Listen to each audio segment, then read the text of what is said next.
Vamos começar com o primeiro ato de assassinato na narrativa bíblica, uma história gravada no coração da história humana. Falemos de Caim. Ele foi o primogênito de Adão e Eva, um homem da terra, um agricultor que cultivava o solo. Seu irmão mais novo, Abel, era pastor, um cuidador de rebanhos. Quando chegou a hora de apresentar uma oferta a Deus, revelou-se uma diferença profunda. Abel trouxe os melhores primogênitos do seu rebanho, um verdadeiro sacrifício, enquanto Caim ofereceu uma porção de suas colheitas, algo menos do que o seu melhor. Deus olhou com favor para a oferta de Abel, mas rejeitou a de Caim. E naquele momento de rejeição, um ciúme venenoso começou a fermentar no coração de Caim.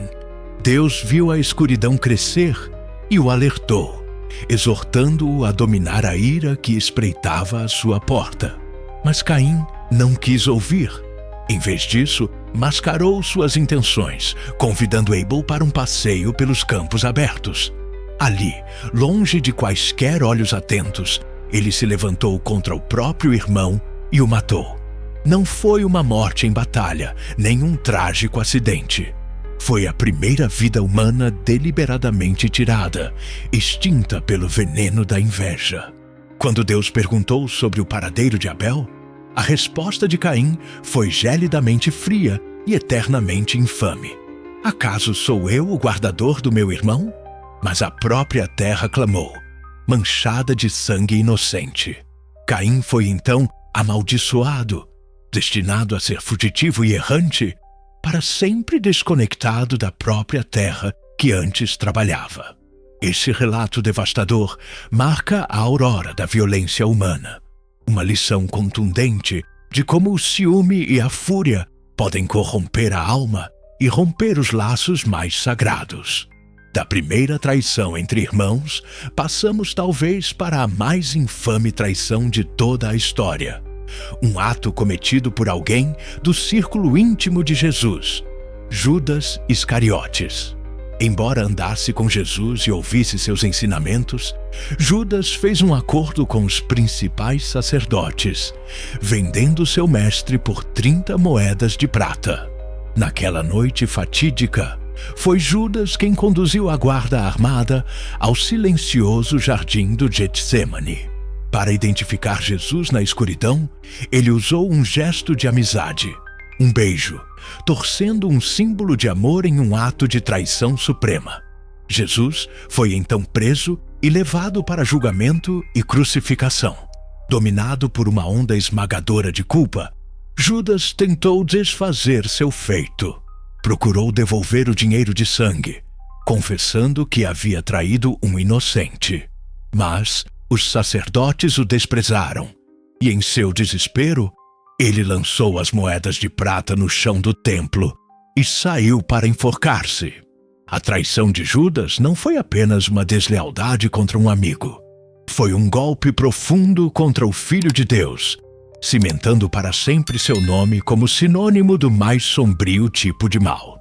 Agora, voltemo-nos para o governante de coração duro do Egito, o faraó do Êxodo, sob cujo reinado a opressão de Israel atingiu um auge aterrador. Esse faraó escravizou o povo de Deus, condenando-o a um trabalho implacável e exaustivo para construir suas grandes cidades. Quando Moisés e Arão se apresentaram diante dele, transmitindo o mandamento de Deus, "Deixa o meu povo ir", Faraó os enfrentou com pura resistência, seu coração inabalável. Em resposta, Deus desencadeou 10 pragas devastadoras sobre a terra do Egito. Você já se perguntou qual dessas pragas seria a mais aterrorizante de testemunhar? Diga o que você acha aí nos comentários. Estamos falando de rios transformados em sangue, enxames de moscas e gafanhotos, e uma escuridão profunda que sufocou toda a nação. Contudo, a cada catástrofe, o coração de Faraó ficava ainda mais obstinado. Mesmo após a praga final, a morte de todo o primogênito egípcio, sua mudança de coração foi passageira. Assim que os israelitas partiram, Faraó reuniu todo o seu exército, seus carros de guerra ribombando na perseguição, decidido a arrastá-los de volta à escravidão. Mas, no Mar Vermelho, Deus abriu as águas para o seu povo, e então, em um ato final de juízo, fechou-as sobre as forças perseguidoras de Faraó, afogando seu exército e despedaçando seu reinado de terror. É uma poderosa ilustração de como o orgulho se calcifica em maldade. Um governante cuja rebelião contra Deus trouxe ruína total à sua nação e a si mesmo. E, se você acha essas análises profundas de figuras bíblicas esclarecedoras, certifique-se de estar inscrito no Biblar e de ativar o sininho para não perder nenhuma história. A seguir, encontramos uma mulher cujo nome se tornou lendário pelos motivos mais sombrios: Jezabel. Ela é uma das mulheres mais perversas da Bíblia. Princesa fenícia, que se casou com o rei Acabe de Israel, usou sua influência não para o bem, mas para espalhar agressivamente o culto a Baal. Esse culto pagão era notório por práticas vis, que muitas vezes incluíam prostituição ritual e até sacrifício de crianças. Sob seu comando, começou uma purga brutal. Os verdadeiros profetas do Senhor foram sistematicamente caçados e assassinados, enquanto centenas de sacerdotes pagãos eram instalados em seu lugar. Sua maldade, porém, não se limitou à cruzada religiosa. Quando seu marido, o rei Acabe, cobiçou uma vinha pertencente a um homem justo chamado Nabote, Jezabel orquestrou seu assassinato, fabricou falsas acusações, mandou que ele fosse apedrejado em público e abriu caminho para que o rei tomasse suas terras. Foi um assassinato frio e calculado, executado por meio do engano e do abuso descarado do poder real. Por sua multidão de crimes, foi declarado contra ela um juízo. Morreria de forma vergonhosa e seu corpo seria devorado por cães. Essa profecia cumpriu-se à risca quando ela foi lançada de uma janela e seus restos ficaram para os cães de rua devorarem. O nome de Jezabel permanece como um símbolo potente de crueldade, idolatria e corrupção. Um testemunho arrepiante de até onde o mal pode se espalhar quando se oculta sob o manto da autoridade. O veneno dessa linhagem familiar não terminou nela. Considere Atalia, uma das governantes mais sanguinárias da história de Judá. Filha de Acabe e Jezabel, ela levou a mesma ambição impiedosa diretamente para a linhagem real de Davi. Quando seu filho, o rei Acasias, foi morto, Atalia viu sua oportunidade e tomou o trono para si. Para consolidar seu poder, emitiu um decreto horrendo: a aniquilação completa da família real. Ordenou a execução de seus próprios netos para garantir que nenhum herdeiro rival ameaçasse seu domínio. Nessa chacina brutal, apenas um bebê, um menino chamado Joás, foi resgatado e escondido, salvo do massacre ordenado pela própria avó. Por 6 longos anos, Atalia reinou, promovendo o culto a Baal e saturando o reino de corrupção. Seu governo tirânico finalmente chegou ao fim quando o sacerdote Joiada revelou o segredo que guardara por anos. Joás, o verdadeiro rei, estava vivo. O menino foi coroado e o povo de Judá se levantou contra a rainha usurpadora. Atalia foi arrastada para fora do templo e executada pela guarda real. Ela é lembrada para sempre como a rainha que massacrou a própria família por uma coroa. Um exemplo horripilante de ambição torcida em derramamento de sangue monstruoso. Das rainhas impiedosas, passamos a uma história de traição íntima, personificada pela mulher que derrubou o homem mais forte de Israel. Dalila. Ela é a mulher que traiu Sansão, um homem levantado por Deus para libertar Israel, conhecido por sua força sobrenatural e incomparável. Os príncipes filisteus, desesperados para neutralizar seu inimigo, abordaram Dalila com uma oferta irresistível, uma quantia espantosa de prata se ela descobrisse a fonte do poder de Sansão. Ela aceitou sem hesitar. Dia após dia, insistiu com ele, fingindo amor e afeto, enquanto, em segredo, trabalhava para seus inimigos jurados. 3 vezes, Sansão lhe deu respostas falsas, e a cada vez ela colocou suas mentiras à prova, com soldados filisteus à espreita. Ainda assim, cego por seus sentimentos por ela, Sansão permaneceu, alheio à sua traição. Finalmente, exausto por suas súplicas persistentes, ele confessou a verdade. Sua força era um dom divino, simbolizado por seu cabelo intacto, sinal do voto nazireu a Deus. Enquanto Sansão dormia em seu colo, Dalila chamou um homem para raspar suas 7 tranças. Sua força desapareceu. Os filisteus aproveitaram o momento, capturaram-no, arrancaram-lhe os olhos e o prenderam com algemas de bronze.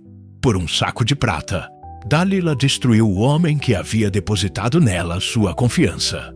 Sua história serve como um alerta atemporal sobre o poder devastador da ganância e da traição no nível mais pessoal. Agora, considere Amã. Ele foi um alto oficial do Império Persa, que orquestrou um dos planos mais sinistros da Bíblia: o extermínio completo do povo judeu. O ódio ardente de Amã começou com um único ato de desafio, quando Mardoqueu, um judeu, recusou-se a se curvar diante dele. Enfurecido por esse aparente desrespeito, Amã decidiu que simplesmente matar Mardoqueu não bastava. Sua vingança exigia mais. Ele elaborou um plano para exterminar todos os judeus por todo o vasto Império Persa. Convencendo astuciosamente o rei Xerxes a emitir um decreto real para sua destruição, chegou até a lançar sortes, um jogo de azar, para determinar a data do genocídio. Cartas foram enviadas por todo o Império, ordenando que, em um dia específico, todo homem, mulher e criança judeus fossem abatidos. Ao mesmo tempo, Amã, em sua arrogância, construiu uma forca enorme, especificamente para enforcar Mardoqueu em um espetáculo público de poder. Mas o plano diabólico de Amã começou a desmoronar quando a rainha Ester, ela mesma judia, expôs corajosamente sua trama ao rei. Em uma reviravolta de tirar o fôlego, Amã foi executado justamente na forca que havia preparado para Mardoqueu. Sua queda é um aviso severo gravado na história. Aqueles que tramam o mal contra o povo de Deus, frequentemente, acabam selando a própria perdição. Outro nome sinônimo de tirania é Herodes, o Grande. A matança dos inocentes em Belém, um dos atos mais dilacerantes do Novo Testamento, foi ordenada por esse rei, que governava a Judéia na época do nascimento de Jesus. Herodes era consumido por um medo paranoico de perder o trono. Quando os magos chegaram falando de um rei dos judeus, recém-nascido, ele determinou eliminar essa ameaça percebida antes que a criança pudesse crescer. Quando seu plano para descobrir a localização exata do menino falhou, Herodes deu uma ordem de brutalidade indizível: que todo menino em Belém e em seus arredores, com 2 anos ou menos, fosse morto. Seus soldados invadiram casas, arrancando bebês dos braços de suas mães. Tudo para proteger uma coroa que lhe escapava pelos dedos. E isso não foi um ato isolado de violência. A história registra que Herodes, tomado pela paranoia, também executou sua própria esposa e vários de seus filhos. Mas a matança em Belém tornou-se seu crime mais infame. Um ataque não apenas contra crianças inocentes, mas contra o próprio Messias. Herodes morreu em agonia pouco tempo depois, seu nome para sempre manchado como símbolo de poder, distorcido em violência selvagem. O rei que tentou assassinar Cristo no alvorecer de sua vida. Se este relato deu a você uma nova perspectiva, mostre seu apoio deixando o seu like. Seu legado de corrupção continuou em seu filho, Herodes Antipas, que governou a Galiléia durante o ministério de Jesus. Conhecido mais por sua fraqueza moral do que por sua força, Herodes Antipas é o homem que mandou matar um profeta apenas para manter as aparências em uma festa. João Batista havia condenado publicamente o casamento ilícito de Herodes com Herodias, que fora esposa de seu irmão. Furiosa com essa exposição pública, Herodias desejava vingança e queria João morto. Sua oportunidade surgiu durante a celebração do aniversário de Herodes. A filha de Herodias dançou de tal modo que agradou o rei, e ele fez um voto precipitado diante de todos, prometendo dar a ela o que pedisse. Instigada pela mãe vingativa, a menina fez um pedido macabro: a cabeça de João Batista numa bandeja. Embora o pedido o angustiasse, Herodes foi orgulhoso demais para voltar atrás diante de seus ilustres convidados.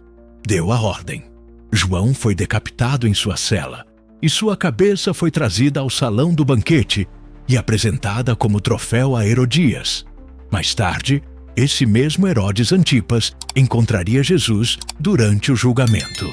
Em vez de demonstrar qualquer reverência, tratou Jesus com desprezo, zombando dele e enviando-o de volta a Pilatos vestido com um manto real. Ele é lembrado não como um grande governante, mas como o covarde que silenciou o profeta de Deus e ridicularizou o Filho de Deus. Voltemos agora à figura imponente de Nabucodonosor, o rei da Babilônia que arrasou Jerusalém e pôs o reino de Judá de joelhos. No ano 587 a.C., seus exércitos romperam os muros da cidade, queimaram o santo templo de Deus até o chão e arrastaram o povo para o exílio. Os que resistiram foram abatidos, e os sobreviventes foram conduzidos em correntes para a Babilônia. Seu poder parecia absoluto, e seu orgulho crescia a cada conquista. Ele ergueu uma estátua colossal de ouro e ordenou que todos os povos e nações se prostrassem e a adorassem. Entre os poucos que se recusaram estavam 3 jovens judeus, Sadraque, Mesaque e Abednego. Por sua resistência, Nabucodonosor, tomado de fúria, ordenou que fossem lançados numa fornalha ardente. Mais tarde, do alto do terraço do seu magnífico palácio, gabou-se de sua própria força e glória, tomando para si todo o crédito pelo vasto império que Deus lhe havia permitido construir. Naquele exato momento, caiu o juízo. Deus o feriu com uma estranha loucura. Foi expulso do trono e viveu como um animal selvagem nos campos, até que, por fim, ergueu os olhos ao céu e reconheceu a autoridade suprema de Deus. Só então sua sanidade e seu reino foram restaurados. A história de Nabucodonosor é uma saga dramática que mostra até onde o orgulho pode impulsionar um homem ao mal, e como até o tirano mais poderoso pode ser completamente quebrado quando se levanta contra o Senhor. Conhece alguém que acharia essa história fascinante? Compartilhe este vídeo com essa pessoa. O orgulho também alimentou um conflito devastador dentro da própria família real de Israel, por meio de Absalão, filho de Davi. Ele se rebelou contra o próprio pai e quase rasgou o reino em 2. Absalão era belo, carismático e perigosamente ambicioso, usando seu charme para conquistar os corações do povo para seus próprios fins egoístas. Seu primeiro passo rumo à violência veio após sua irmã Tamar ter sido violentada por seu meio-irmão Amnon. Quando o rei Davi falhou em fazer justiça, Absalão tomou o assunto em suas mãos, orquestrou um banquete e, no meio dele, mandou assassinar Amnon a sangue frio, fugindo em seguida para o exílio. Ao retornar, Absalão iniciou uma campanha astuta para minar seu pai. Ficava junto ao portão da cidade, interceptando pessoas com queixas, ouvindo seus casos e lamentando que, se ele fosse rei, elas receberiam justiça de verdade. Ao longo de vários anos, construiu um forte séquito e, por fim, proclamou-se rei em Hebrom, forçando o próprio pai Davi a fugir de Jerusalém para salvar a vida. Em um ato final de desafio público, Absalão deitou-se com as concubinas de seu pai no terraço do palácio, à vista de todos. A rebelião culminou numa batalha colossal. Enquanto fugia montado em sua mula, seus famosos cabelos compridos se enroscaram nos galhos de uma grande árvore, deixando-o suspenso e indefeso. Apesar das ordens explícitas de Davi para poupar a vida do filho, Joabe, general de Davi, cravou 3 dardos no coração de Absalão. Sua história é uma tragédia profunda de um filho cujo orgulho e fome de poder o levaram a trair o pai e a morrer de modo vergonhoso. Por fim, temos Senaqueribe, o implacável rei da Assíria, lembrado por sua ousada zombaria de Deus durante o cerco a Jerusalém. Conhecido por suas campanhas militares brutais, Senaqueribe já havia conquistado inúmeras cidades de Judá, deportando incontáveis pessoas para o exílio. Quando seu imenso exército cercou Jerusalém, enviou emissários para zombar do rei Ezequias e dos habitantes apavorados da cidade. Seus oficiais pararam diante dos muros, gritando em hebraico para que todos entendessem, gabando-se de que nenhum deus de nenhuma nação jamais fora capaz de livrar seu povo do poder da Assíria. Proclamaram que o Deus de Israel era igualmente impotente, desafiando o povo a resistir e ridicularizando abertamente sua fé. A mensagem era brutalmente simples: rendam-se ou sejam aniquilados. Em sua angústia, o rei Ezequias orou fervorosamente, e o profeta Isaías trouxe a resposta de Deus. O próprio Deus defenderia Jerusalém. Naquela mesma noite, o anjo do Senhor passou pelo acampamento assírio e feriu 185.000 soldados. Senaqueribe, completamente derrotado e humilhado após todas as suas bravatas arrogantes, recuou para sua terra. Algum tempo depois, enquanto adorava no templo de seu próprio Deus, foi assassinado pelos próprios filhos. Senaqueribe é lembrado como o rei que ousou zombar do Senhor do céu e pagou por sua arrogância com seu exército e com a própria vida. E assim, chegamos ao fim de nosso olhar sobre algumas das figuras mais malévolas registradas na Bíblia. Se esta exploração lhe deu uma compreensão mais clara das narrativas mais sombrias das Escrituras, mostre seu apoio com um like e inscreva-se no Biblá para mais análises aprofundadas sobre cristianismo e história bíblica. Não se esqueça de ativar o sininho, porque você não vai querer perder o que vem por aí.